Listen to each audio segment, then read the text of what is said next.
Assalamualaikum warahmatullahi wabarakatuh. Perkenalkan, saya Dwi Rizka Afianti dari Prodi PGSD STKIP NU Indramayu.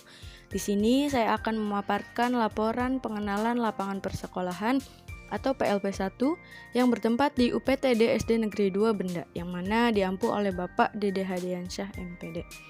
Sebelum kita masuk ke dalam hasil temuan pada saat kegiatan, saya akan memaparkan terlebih dahulu tentang latar belakang laporan ini dibuat atau latar belakang pelaksanaan PLP1.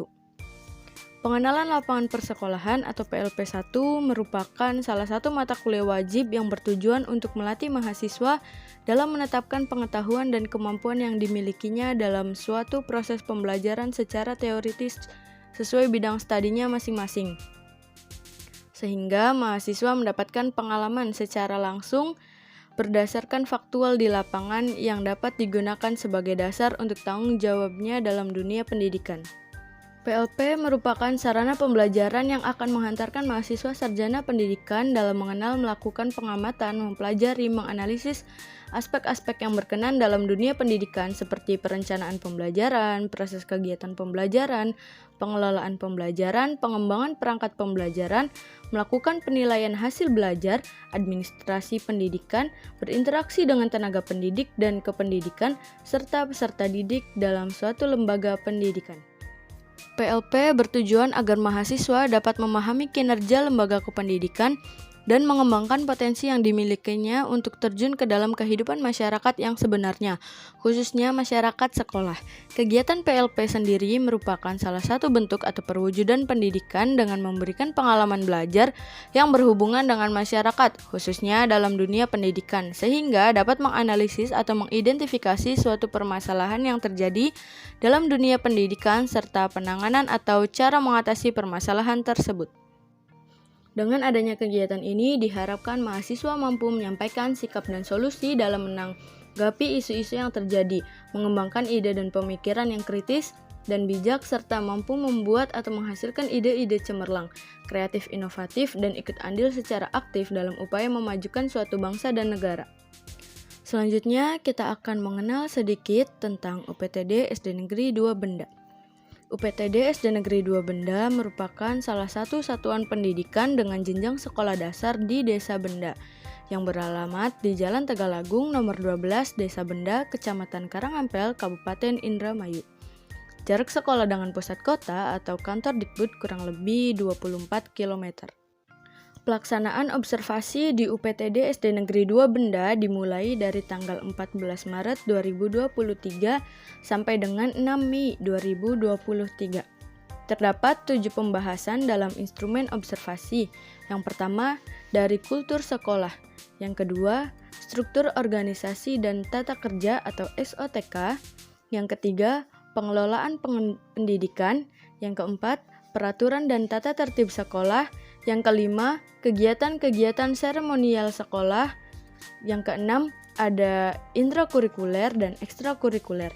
Yang ketujuh, praktek-praktek pembiasaan dan kebiasaan positif di sekolah.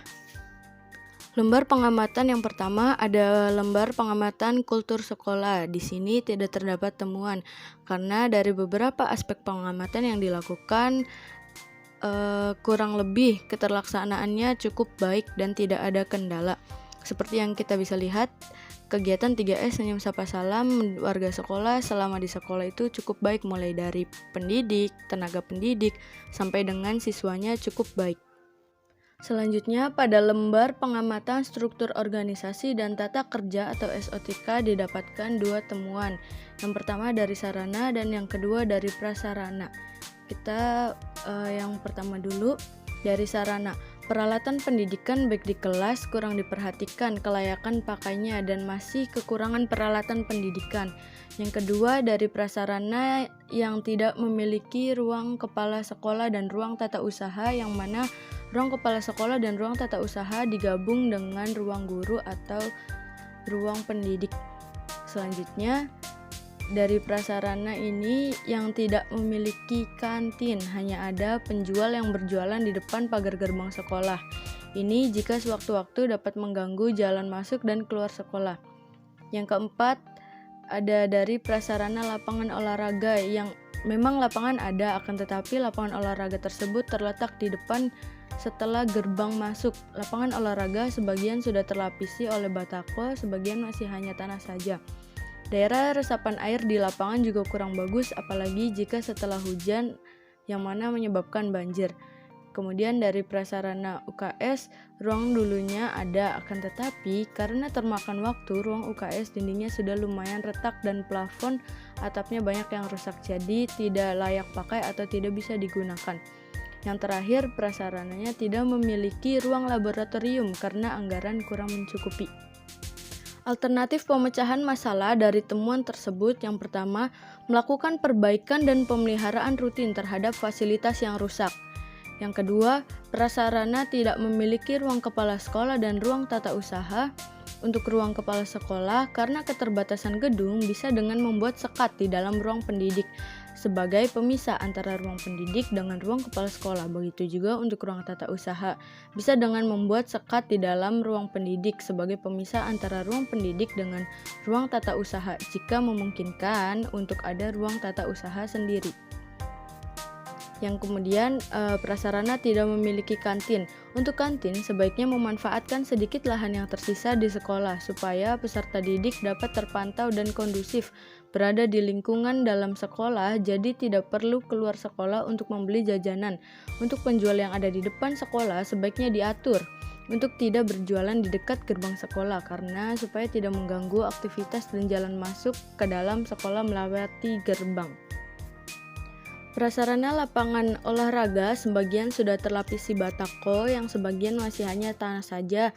Daerah resapan air di lapangan kurang bagus, apalagi jika setelah hujan akan menyebabkan banjir. Ini sebaiknya pendidik dan peserta didik membuat lubang biopori untuk penyerapan air menjadi lebih cepat dan tidak menyebabkan banjir jika terjadi hujan atau yang lainnya. Yang kelima, prasarana UKS. Jika anggaran benar-benar tidak mencukupi, sebaiknya mengajukan dana kepada pihak terkait sambil menunggu ajuan diterima. Sebaiknya melakukan rehaban kecil seperti menambal tembok sedikit demi sedikit, menggunakan semen atau membersihkan sekitar ruang UKS agar tampak bersih. Yang kemudian terakhir, mengajukan anggaran khusus untuk laboratorium kepada pihak terkait. Selanjutnya, pada lembar pengamatan pengelolaan pendidikan terdapat 3 temuan. Yang pertama, pengelolaan kesiswaan. Pelaksanaan organisasi di sekolah, kegiatan ekstrakurikuler yang hanya ada pramuka. Yang kedua, pengelolaan kesiswaan, pelayanan peserta didik, bimbingan konseling, pelayanan perpustakaan, koperasi peserta didik. Untuk bimbingan konseling dikondusifkan oleh peserta didik kelas masing-masing. Pelayanan perpustakaan ada, akan tetapi tidak memiliki koperasi siswa.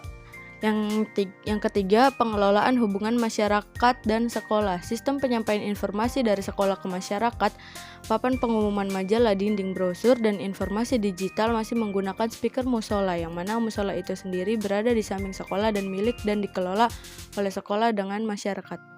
Alternatif pemecahan masalah dari temuan tersebut, yang pertama, pengelolaan peserta didikan, pelaksanaan organisasi di sekolah, menambah kegiatan ekstrakurikuler di sekolah selain pramuka, misalnya ekstrakurikuler bulu tangkis atau jenis olahraga yang menyenangkan, dan ekstrakurikuler tari. Yang kedua, pengelolaan siswa yang pelayanan peserta didik, membuat koperasi peserta didik. Jika tempat untuk koperasi tidak ada, sebaiknya memanfaatkan lahan yang tersisa sebagian untuk membuat koperasi siswa. Alternatif yang ketiga adalah pengelolaan hubungan masyarakat dan sekolah. Sistem penyampaian informasi dari sekolah ke masyarakat harusnya menggunakan informasi papan pengumuman, majalah dinding, brosur, dan informasi digital seperti Facebook, Twitter, dan lain sebagainya. Untuk lembar pengamatan peraturan dan tata tertib sekolah tidak terdapat temuan. Untuk lembar pengamatan kegiatan seremonial di sekolah, intrakurikuler, ekstrakurikuler, dan praktik-praktik pembiasaan dan kebiasaan positif di sekolah tidak terdapat temuan. Berdasarkan kegiatan PLP 1 yang telah dilakukan dan dari beberapa temuan di lapangan saat kegiatan PLP berlangsung, kegiatan pengenalan lapangan persekolahan memberikan pengalaman langsung kepada mahasiswa mengenai kondisi pendidikan yang sebenarnya di suatu lembaga pendidikan. Dari pendidikan PLP 1 yang telah dilakukan ini, mahasiswa mendapat pengalaman yang sangat berarti mengenai pendidikan yang telah dipelajari secara teori atau ideal dengan kondisi pendidikan yang ada di lapangan, menghadapi dan menyikapi berbagai macam permasalahan yang muncul, menjawab tantangan yang ada di lapangan, dan mencari solusi dalam menjawab permasalahan yang muncul.